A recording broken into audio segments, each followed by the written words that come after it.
And what I am hoping to address today and to introduce to you today with CommonLit is I am hoping to go over this list on the screen. The very first thing I want to share with you is that CommonLit is free. It was developed by a teacher, an English teacher who worked in, I want to say Detroit, an impoverished district, and when she was just inspired to create something that had lots of different content on it. In fact, on this first screen, I have some notes here at the bottom that there's over 2,000 English and Spanish reading passages for grades 3 to 12. Students can assign lessons to their students through the digital platform and track performance. Students can annotate the text and answer comprehension questions. So I'm going to go over the content that's in the library, different ways of filtering the content. Once you get to a particular text passage that you would like to use, I'm going to share with you the different features that are available. Also, there's really fantastic supplemental features, so paired texts and videos that would complement the text that you've chosen. And then I will briefly go over assigning it and creating classes. You can see here, these are links. This forever here is just an explanation of why it is free and how it is free. I just thought I'd share that with you. Down here where you see create classes, I'll come back to this slide later, or these, at the very least, these links. Because this whole, these are great instructions for adding students. It's, you know, I'll talk you through it a little bit, but those are step-by-step instructions. And then this here is a sign-up instruction page that you can give to your students if you are creating classes that are not affiliated with Google Classroom or Clever, because as you see at the very end of that list, CommonLit is integrated with Google Classroom as well as Clever. So if you are not using Google Classroom or Clever, this is a sign-up instruction page that you can share with students, and it would help them to experience or to get into your classroom. But you're actually going to experience that right now. So as I said before, and some of you may have gotten on the call later than after I said this, but I'm going to have you experience this as a student. So what I'd like you to do, if you are logged into CommonLit, either log out or open up a new browser where you're not, that you're not using. So for example, if you are in Chrome and you have Firefox, you can simply open up Firefox. But if you only have one browser, please log out. And I am going to put this, if you're following the slide, you can click on the word link and this web address right here, or you can copy the link, and I'm gonna put it into the chat room. And perhaps some of you may not have been on the call when I shared this before, but if you right click on the link in the chat room and click on services, you can open your, you can go to open URL, which I'm not going to do here because I need to do it in a different browser. So I'm actually going to pull up that browser quickly, and you should get to this page that says enter class code. This is the code you are going to enter, QVWEZN.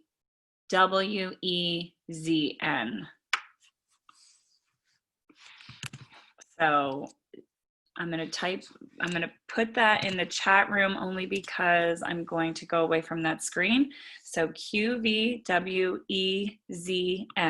So when you'll notice that when you enter that class code and you submit it, it is going to ask you, I'm already signed in, but you are going to, let me actually sign out. You are going to be asked for your name and a password. just make up a sample name right now. Don't do your real name, because then when you go to create an account, you will do your real name. So just make up a sample name and a sample password. Notice that it says, I know I don't have that screen up here, but notice that it says email, but then it says email is not required. That's good to know. Also, and what I'm going to do is I am going to log out so that I can see what you're seeing. So where it says create free account, I am an educator, I am a student. Let me actually go back to that. I want to get to where you guys are. And then put the code in. QBWED. Oh, I did it in the chat room by accident. Okay. So this is a screen that many of you got to probably, and I'm sorry that took me longer. So you'll just put in your first name, last name. I'm going to guess that the grade is probably filled out for you already, because that's the grade I just chose when I created the class. Email, optional. Don't put in an email. Just make a password. And again, just a sample name. Don't use your real name. Just make a password. Write down the password, because you'll need that when it lets you in. So I am now going to log in, and I'm actually hoping that you're able to log in, but it might, is everybody able to get logged in? Can you just let me know in the chat or unmute yourself? Yeah. Okay. All right. So when you are in, you should go up here and click on, because right now it just looks like browse the library, explore, which, you're a student, so you don't want your students to just go in and browse the library. You want to see what was assigned. So go up to the bell in the right-hand corner where it says notifications, and it should say you have 3 assignments to submit. Okay, click on any one of those. If you want to just click on the first one, I guess then we'll all have the same thing on the screen, which says, it says mother to son. If anyone's having trouble, please let me know in the chat room. So I'm just going to give you a little tour right now of what this looks like. This is what it looks like for the students, okay? So you may only, see, I had gone into this before. You may only see a little bit of the writing. And in fact, I'm going to go to a different one, because I opened this and practiced, and I want to see if, okay, so you may have gotten an introduction, something like this, just click got it. And if you are looking at one right now where only a little bit of the text is showing, there will be a little, I think it's like an eye or something, and those are guided questions. And you can, as the teacher, turn those on and off. And I want to see if I turn those on here for the guided questions.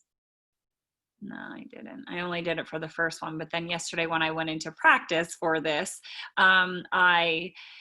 I already opened all the guiding questions.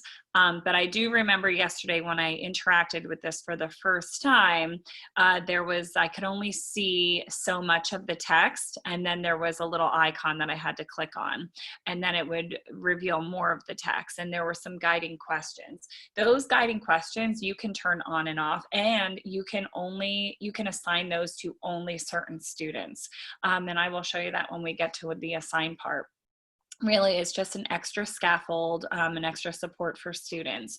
I'm going to give you a second to just play around here. You can click on the different font sizes, and it will obviously make the font larger and smaller. If you click on the read aloud button, and it will highlight things.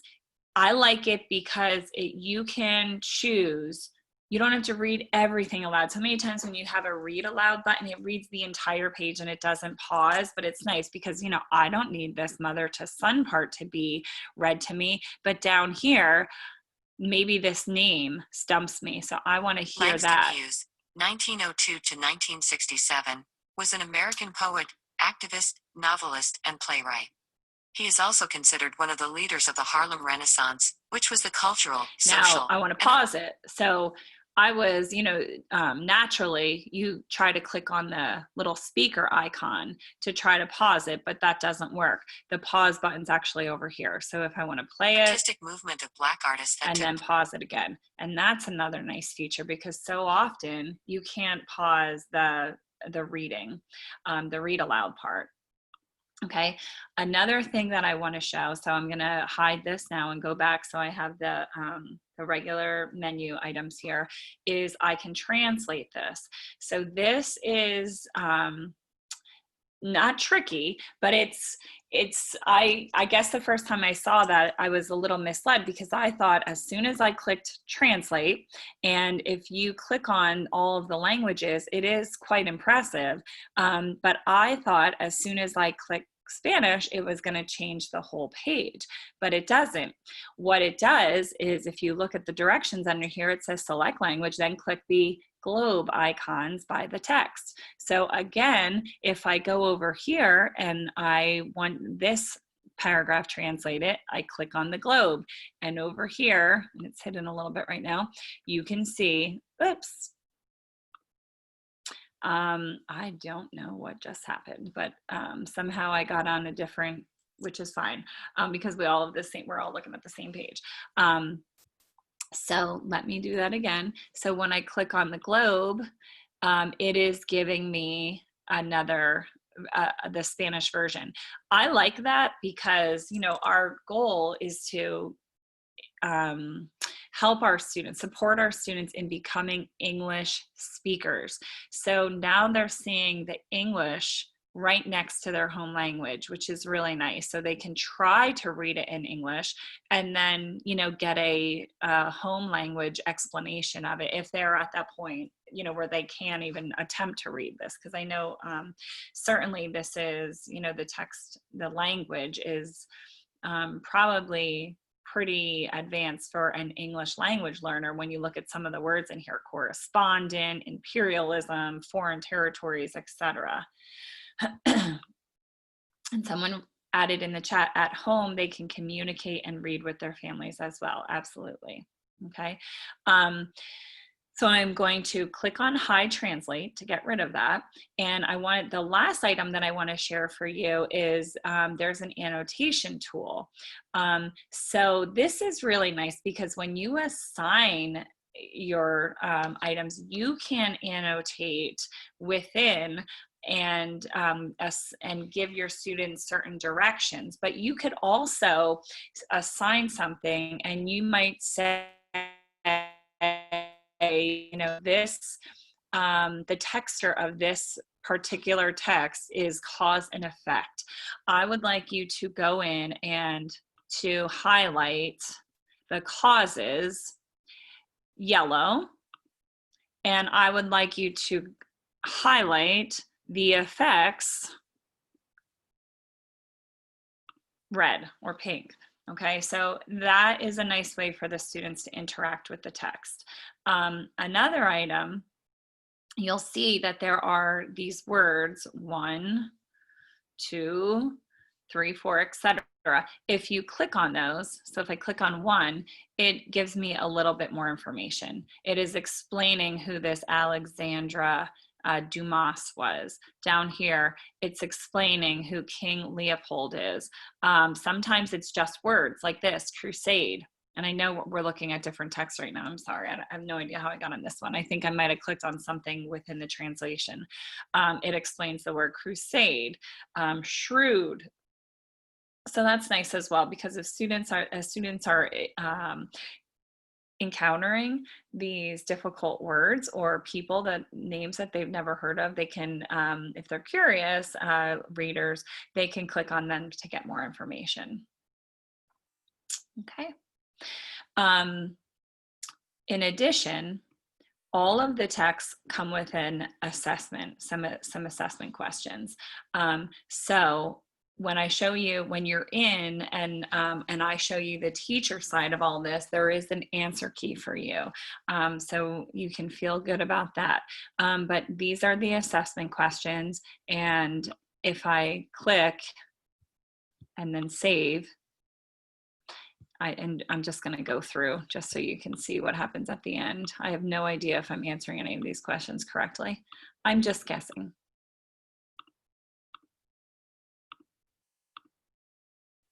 Okay, and then there is, what does the author's point of view? So then obviously we can see here, there's an open-ended question, and I'm just going to save that and then submit it. And I know, are you sure you want to submit your answers? You will not be able to get back. Yes, I want to submit it.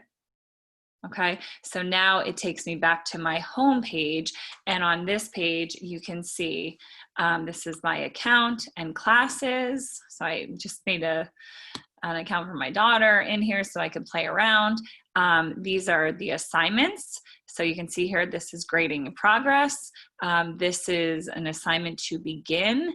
And these are my completed assignments, okay? Now completed assignments, as you can see, it says assignments will be moved to this section once all student responses have been submitted and graded. You can see here my performance as a student. Okay, you can see here, this is not yet graded. And then of course we have a more, refined list here. It's more streamlined. They're not like they were on the other page. Okay. I can, as a student, search and have things be in my favorites, and they would be listed here. And then also I can search the library for things that I would like to read as a student. So that is nice. Okay. You'll notice here, this is just where the student account is, and then of course all of those items that you see across the top with the tabs, my assignments, performance, favorites, library, etc. Over here on the left hand side, when you're in library, I'm going to share this with you when I get out of this student page. And I'm going to wait and go there because you'll be doing that more, but it looks very similar to this. You see, you can search the library by most popular, recently added. You can search by Lexile score, which is nice. You can search by grade level, themes, genres, etc. So I am going to pick up right there, but I am going to go back to this CommonLit right here. And I do want to also, I will share that tour link with you, which I'm sure you'll get an email and it's going to say take the tour. But I am now, let me just make sure I'm logged in as myself. Yeah, I'm logged in. Okay, so let me just pause real quickly. Are there any questions about the student experience before I introduce?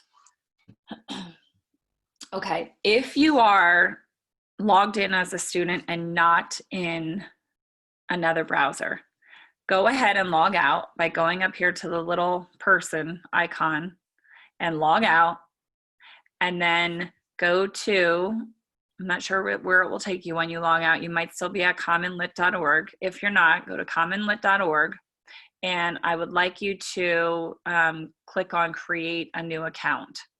So let me just pause and let everybody do that. And I apologize, I can't remember. I think with this one you had to get an email and confirm it. I can't remember if it let you write in or not, but let me just give you a moment to do that. You're obviously not going to get the email within seconds, but I think, you know, perhaps as we are going through this, you'll get it. But just, I'm going to set a timer on my phone right now for a minute to let you do that. And I will mute.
Okay, so that was a minute. Hopefully everyone at least was able to get a login.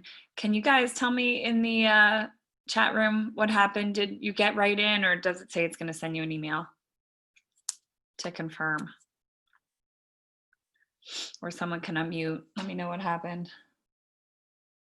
I got right in. Awesome. Okay. So your page might look something like this. What I want you to do is I'd like you to go to click on library. So when you click on library, actually, I'm going to have you click on browse the library. So you get to this page. Okay. Now, hopefully everyone's page looks the same as this. And it might not because I searched for this before, but in library, okay, so it's going to give you a pull down menu. If you are in, great, you can follow along. If you're not, you can just watch. But the very first item is featured content. So obviously this is all going to be very current, trending content. And then obviously if you scroll down, it's kind of like Netflix where there's like the trending things and then the videos and then the movies and then the series, etc. So here we have high interest high school texts, CommonLit's favorite short stories for middle school. So it's just, you know, things that are featured by whatever theme it is that they have here. Okay, so that's the featured content. You can view all texts in this way. And when you are viewing all the texts in the library, obviously you're going to want to search. So if I just, let's say I searched for, and you can see here I was searching for like science and math things because I wanted to try to determine whether or not I felt this would be a good resource for science and math teachers. And there is limited. I will tell you, when I searched for division, of course there was like some science division of cells, you know, where it was mentioned, but there wasn't a ton for math. There is certainly some for science, but I'm going to, you know, I'll show you in just a moment why you'll agree with me that this is just a really robust resource for English and social studies. So if I wanted to search the library, and I'll just put it, you know, Langston Hughes, just because that came up before.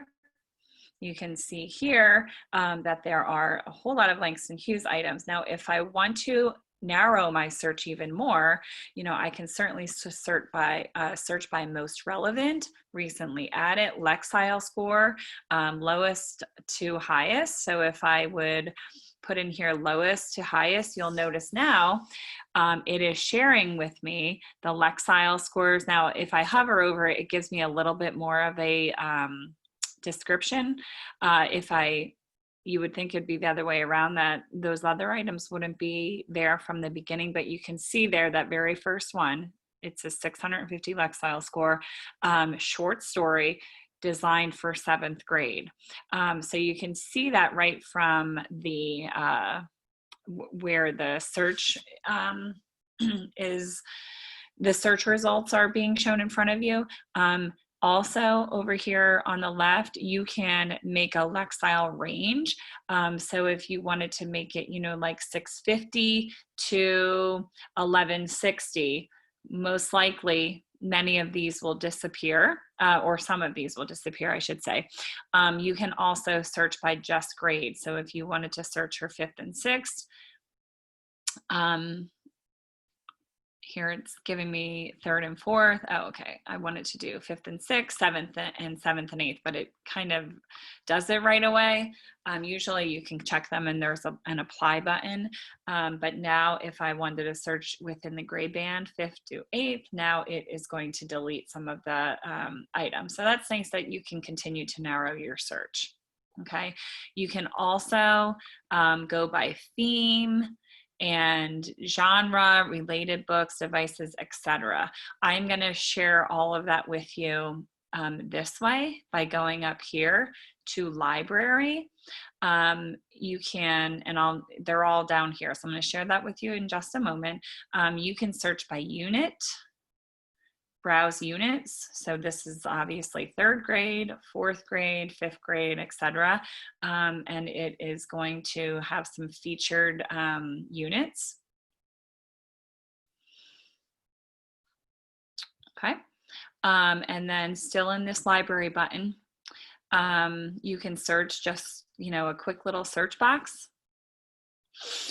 And then down here, this is what I'm most impressed with. So you can see all of the books that are available. So let's just say I clicked on the book thief.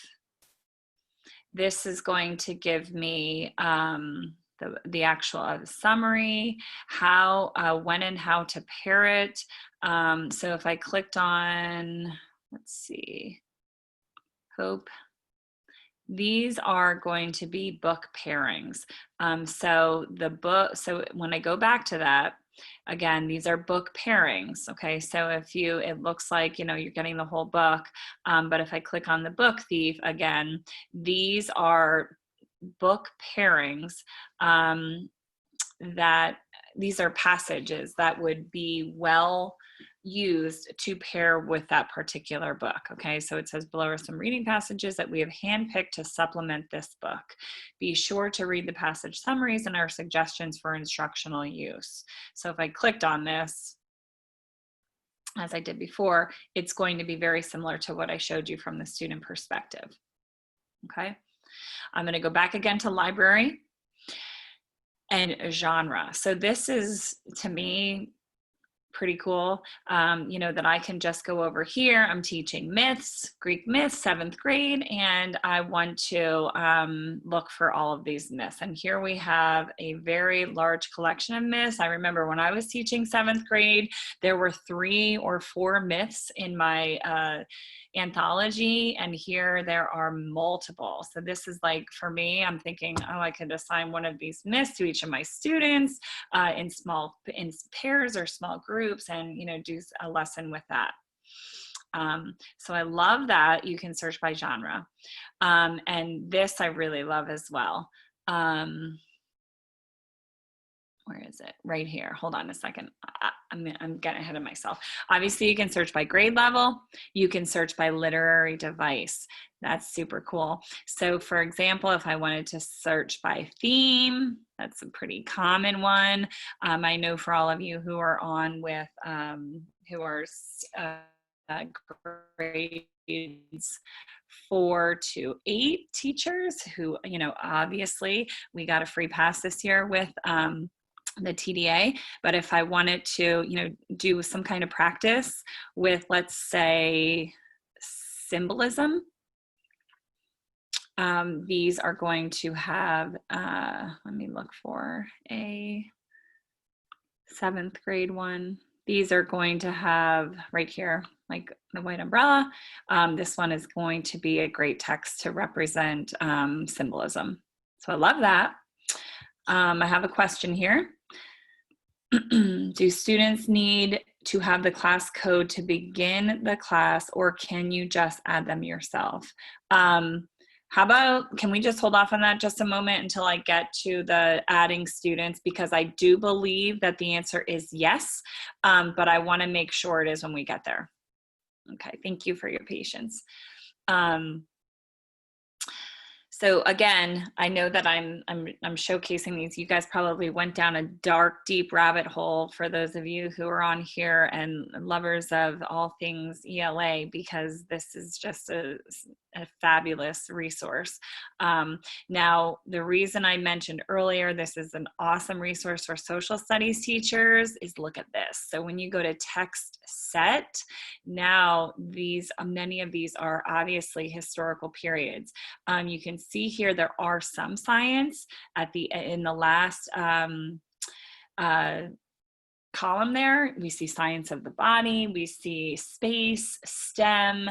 I'm sure throughout there's other science topics, but certainly, much of this is ELA. and historical time periods. I happen to be, my favorite books to read are historical fiction. So, you know, all of this is something that's really appealing to me. But I'm just going to go ahead and select, let's see, I'll select the American Revolution because 2 of my 3 kids are doing American Revolution kind of things in their classes right now. And when I taught 9th grade, we did a lot of nonfiction. We did the Declaration of Independence. So obviously, if I click on that, that is going to give me, you know, a lot of supports for the Declaration of Independence. But one thing that I really like about this, and I am, you kind of got a little taste of it before.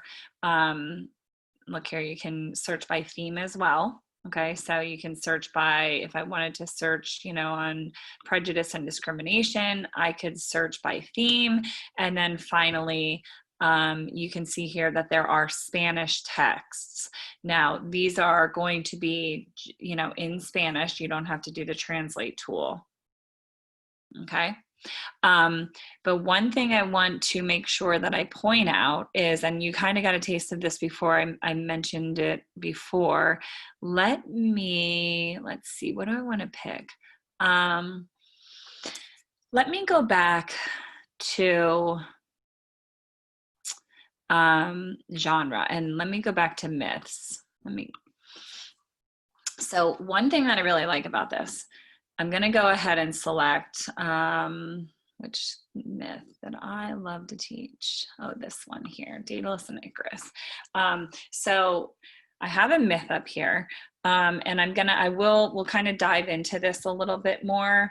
But you can see here that this is the text in front of us. A lot of it looked very similar to what it looked like when we were experiencing it from the student side. You kind of got a taste of this, that there are paired texts. So my original text was the myth of Daedalus and Icarus, and now these are all other texts that I could pair with it. So obviously Echo and Narcissus is a myth. Orifice and Eurydice is a myth. However, then this is on tragedy. This up here is, and I've never read this, a poem by Rudyard Kipling called If and the Reef, which is a short story.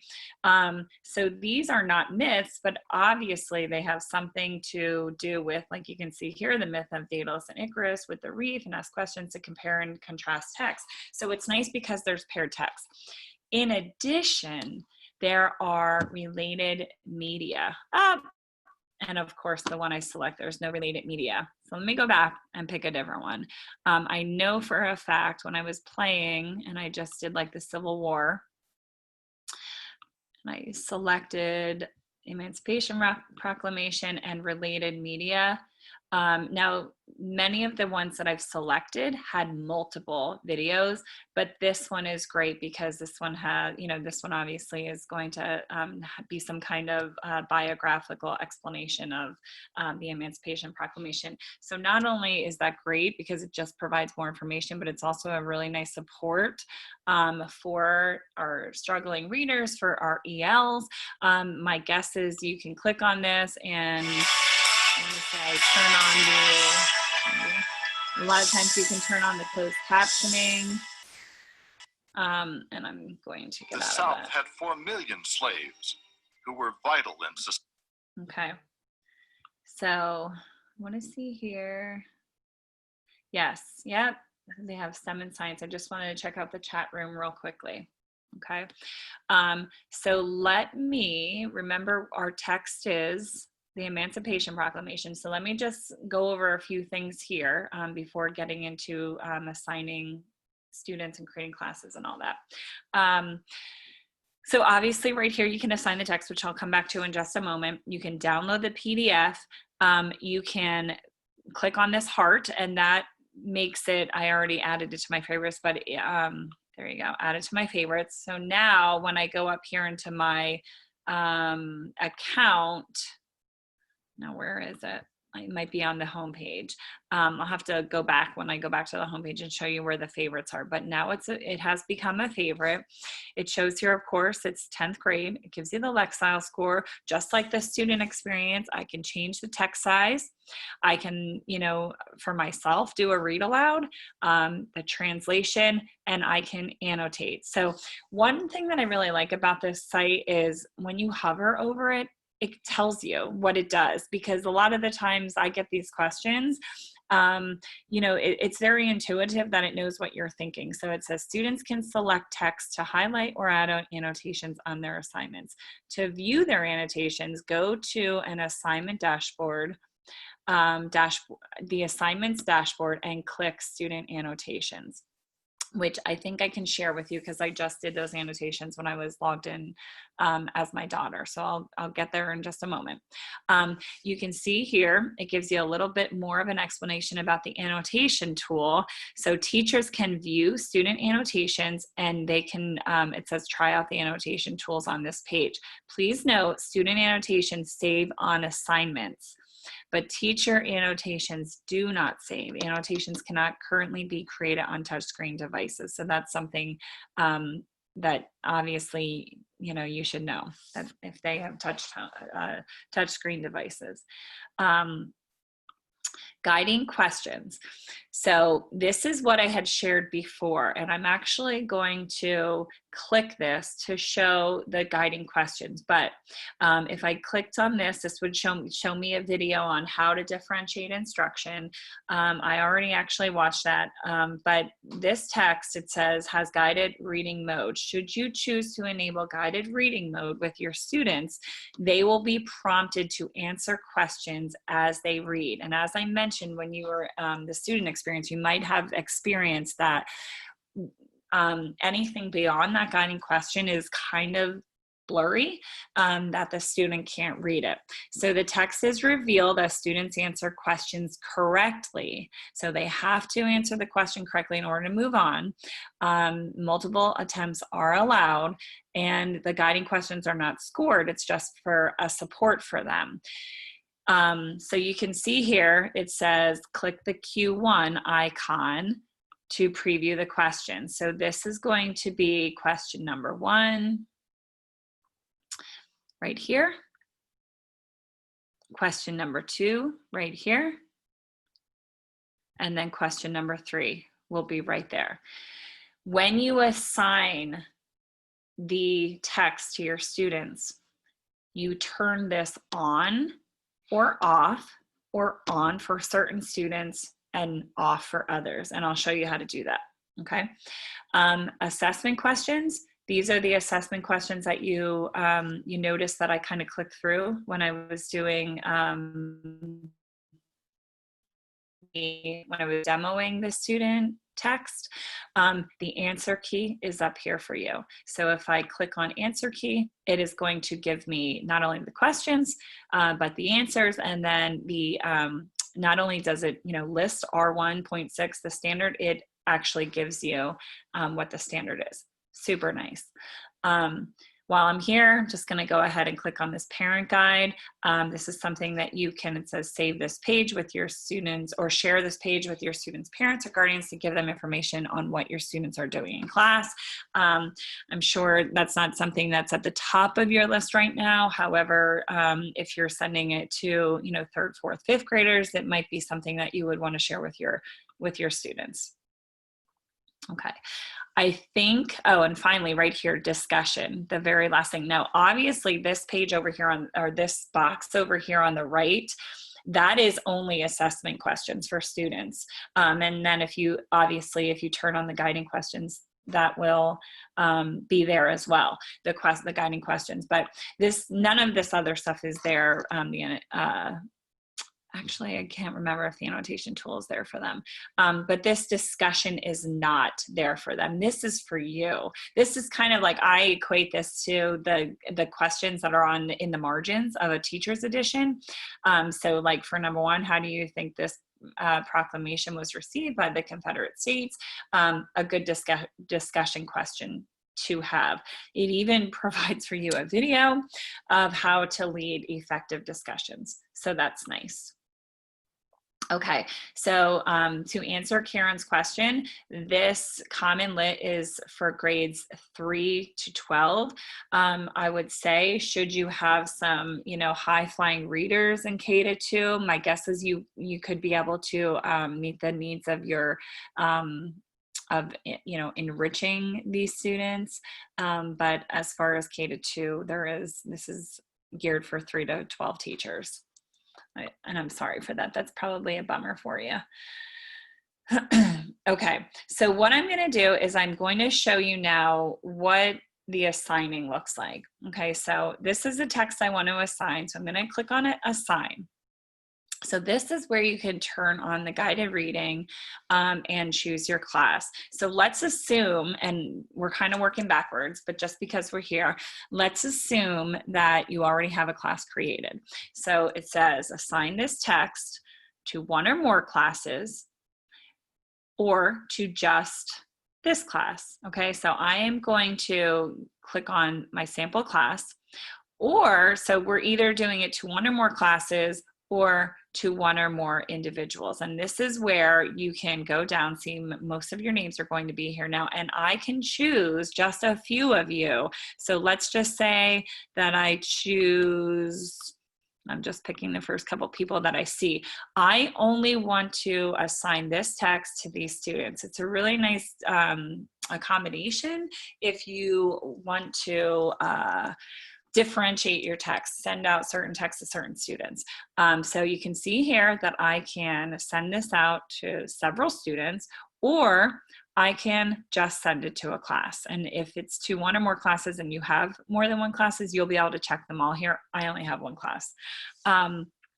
You'll notice here it says Annotation Task. This is where you give them directions.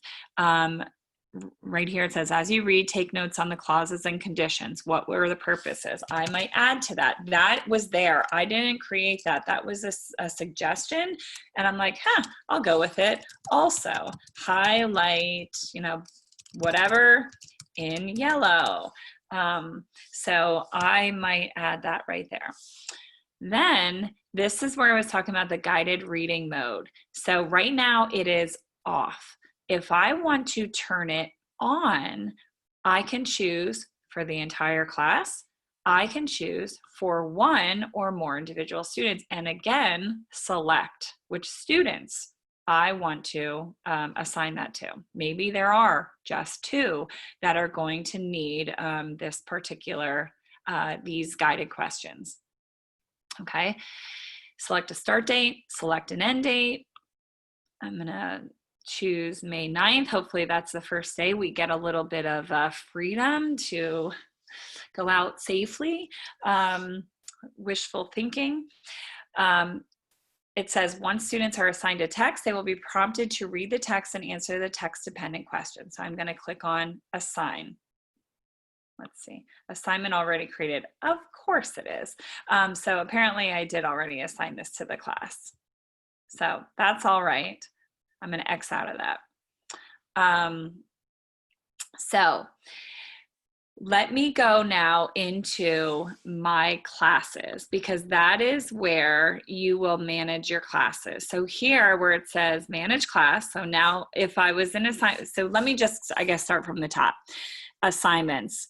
I can go into individual student and small group assignments or my classes. And again, that's where your classes will be listed. So I'm choosing my class, my sample class, and these are all of the assignments that I have assigned. You can see over here, I can click on the completed ones. And then within this class, if there are any individual student and small group assignments. I don't believe I did that. Yeah, so I don't have any to share. Okay. All right. So again, assignments, I can look at student performance. I'm not going to have any. However, I'm going to, I'm just going to click on this real quickly. This is like a little tutorial that they send you, a little tour, and I'm just going to click next, next, next, because I want to share with you what it looks like after you grade. So when you grade, the constructive responses or the open-ended questions, you actually can give them feedback and then choose a 0, 1, 2, 3, or 4. So you're able to grade in that way. But this is what the data looks like. So this is for student progress. And I know you probably can't see that over there on the left-hand side, but it does have like period 1 English, period 2 English, period 3 English. So now you're going to be able to see a class at a glance. I'm assuming it's going to let you dive down deeper into student data. But that was just on the tour. So I just wanted to share that with you. Get back to the slide I was on. So I'm still in my classes. This is where the favorites are. That's a kind of a weird place to be in my classes, but you notice here that I made this one of my favorites. So that is where that is. And then finally, manage classes.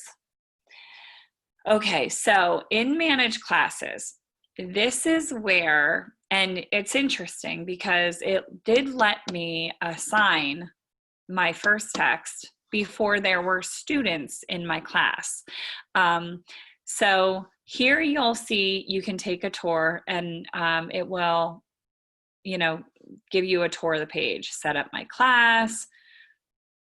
Okay, I'm not going to click on that. I'm just going to skip it, but it will take you through the actual going through. And that is, like I said before, something I really like about this site. It really gives you, it's intuitive. You hover over it or you click on something and it tells you, it answers the questions that you have. So one thing I also want to point out here, a lot of us work with EL teachers, special education teachers, gifted teachers. You are more than welcome to have another teacher join a class as a co-teacher. Notice the code that you put in earlier is the code right here. So that is one way. And again, hover over it. It says to add more students to your class, have them create an account at, gives the website. There, they will enter this class code. Students and co-teachers who already have accounts can add this code from their My Account and Classes page. So they'll be able to, should they already be in here, and maybe a social studies teacher and an English teacher both want to use the site, that would be a situation, I think that would warrant that.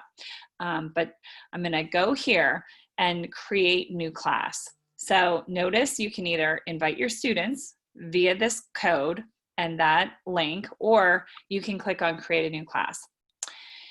You can create a new class manually or import classes from Google Classroom.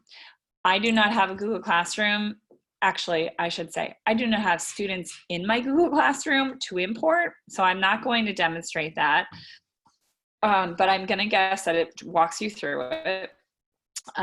So if I wanted to create a class, I'm just gonna do sample 2.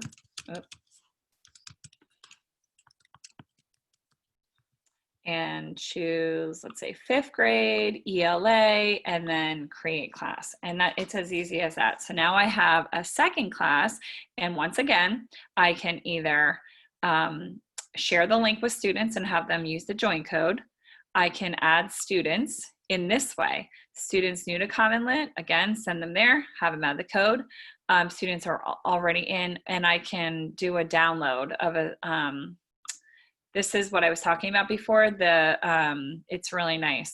It's a handout that you can, distribute to your students, whether it be electronically now or when you go back in the fall, that you can share with them. You can give them the class code.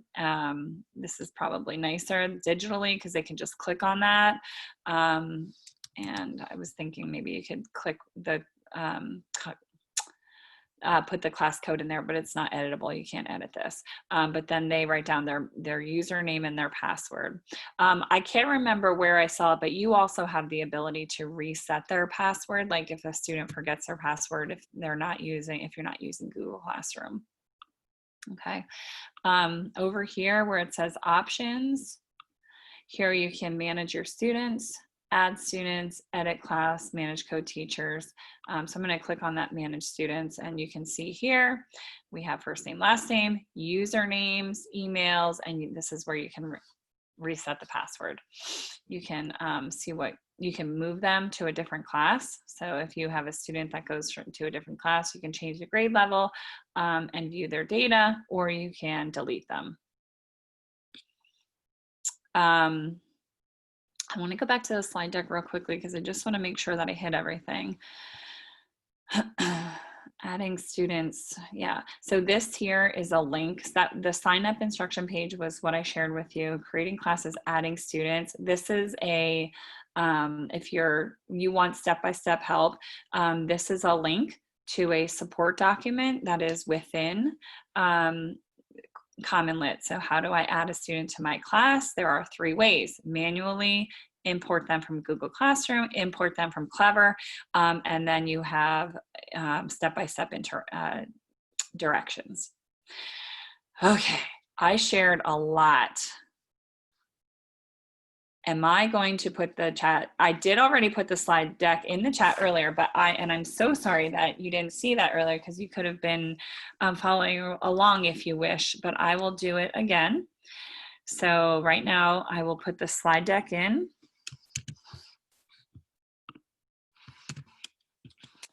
And I'm gonna pause because it's 1:54. I told you that hour goes so fast. And I would just like a little bit of feedback. Are you guys, was this comprehensive enough for you? Do you like CommonLit? I mean, are you like, is your mind blown right now at that this is available and you didn't know about it? Because I think mine is. Just give me, are there any questions that you'd like me to address?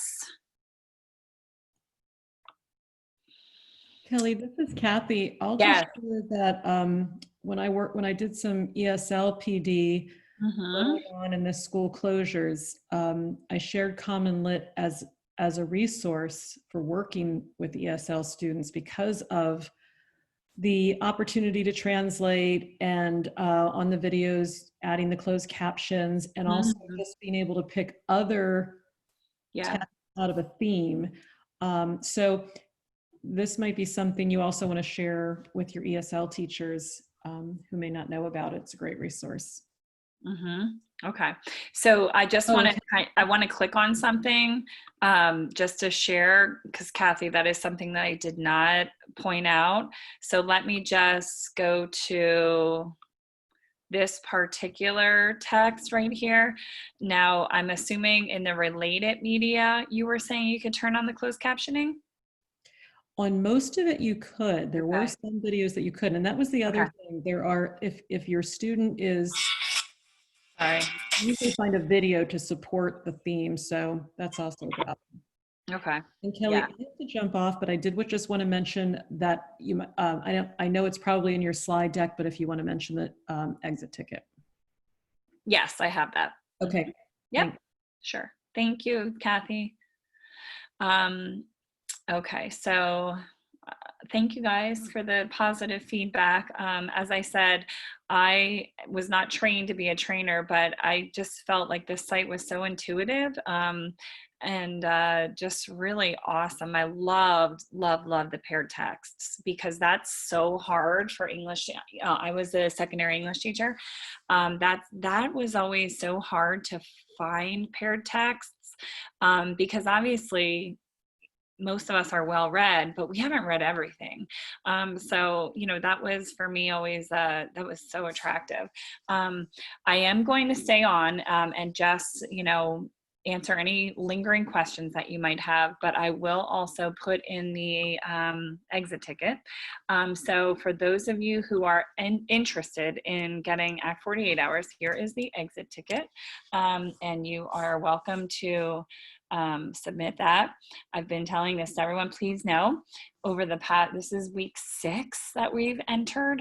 So you can imagine the thousands of exit tickets that we are going to need to sort through when we are back when we are no longer creating PDs and sharing PDs, but when we're back in the office and everyone, you know, has sort of settled, the dust has settled a little bit. So it is going to take a fair amount of time. Jana, you had asked earlier if there is going to be a CommonLit 2, and I'm going to, I certainly can. If we wanted to do like a working session or a Q&A, we could do that, but I'm not sure what else you would want to learn in the Yeah, Q&A. just there was so much that like I commented, I have to go back in and Yes. And I Yeah. was actually texting one of the social studies teachers and told him about this. So he'll probably be looking at your recording. So yeah, Okay. so I just have to fool around with it, but it's excellent. It really is. I never knew anything about it before today. Yes, I certainly agree. Well, thank you.